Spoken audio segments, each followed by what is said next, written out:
Jadi, materi yang akan kami bahas yaitu rekursi dan relasi rekurensi.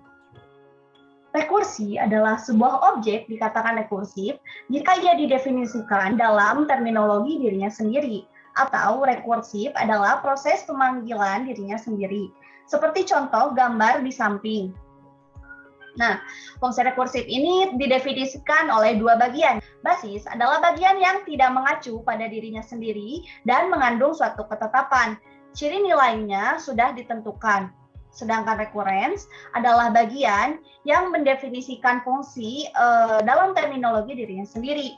Nah, untuk membahas fungsi rekursif ini, maka akan dimulai dengan fungsi faktorial. Nah, n faktorial sama dengan 1 untuk n yang lebih besar sama dengan 0. Kemudian 1 kali 2 kali n untuk n yang lebih besar dari 0. Nah, dari fungsi ini kita dapat lihat yang sudah ditentukan nilainya adalah basis, kemudian yang ini adalah rekurens.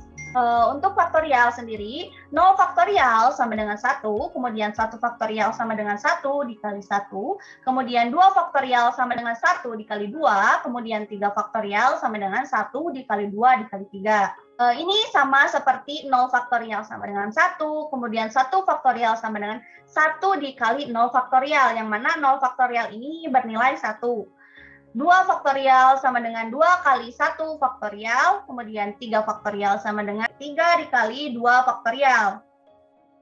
Baik, kita akan memasuki pada contoh soal.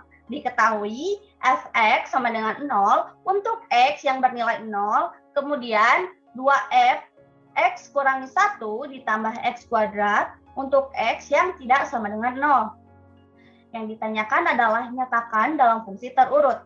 Untuk penyelesaiannya, F0 sama dengan 0, kemudian untuk F1, karena tidak sama dengan 0, maka kita akan menggunakan fungsi yang ini.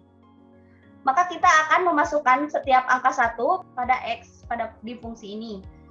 F1 sama dengan 2F dalam kurung, X-nya diganti dengan angka 1, kemudian dikurangi 1 ditambah 1 kuadrat, sama dengan 2F 0, 1 kurangi 1 sama dengan 0, ditambah 1 kuadrat sama dengan 2 kali 0, ditambah 1 kuadrat sama dengan 1.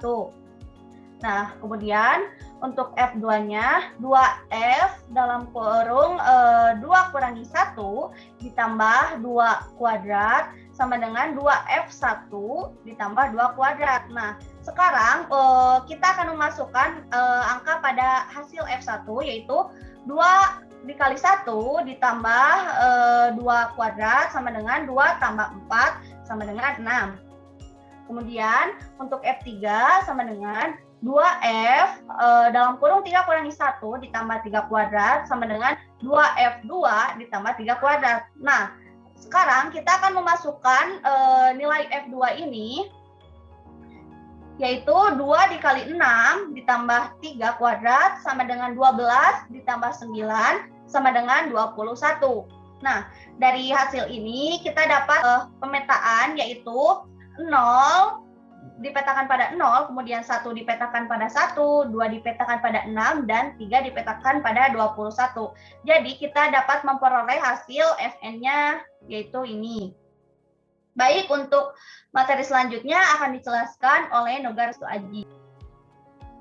Baik, di sini adalah definisi dari relasi rekurens, yaitu sebuah persamaan yang mengekspresikan dalam bentuk suku-suku sebelumnya, yaitu AN kurangi 1, AN kurangi 2, dan seterusnya, di mana kondisi awalnya A1 dan juga A0. Suatu barisan merupakan solusi dari relasi rekurensi jika suku-suku pada barisan itu memenuhi relasi rekurensi. Nah, ini adalah syarat-syarat rekurensi. Pertama, ada barisan sekuens A0, A1, A2, dan seterusnya sampai AN dilambangkan dengan AN dalam kurung kurawal. Yang kedua, syarat dari rekurens adalah elemen barisan ke N, yaitu AN, dapat ditentukan dari suatu persamaan. Yang ketiga, bila persamaan yang mengekspresikan AN dinyatakan secara rekursif dalam satu atau lebih term elemen sebelumnya, yaitu A0, A1, A2, maka relasi rekurens. Ini adalah contoh rekurens dengan menggunakan permodelan. Pertama, bunga majemuk. Misalkan Uang sebanyak 10.000 disimpan di bank dengan sistem bunga berbunga dengan besar bunga 11% per tahun.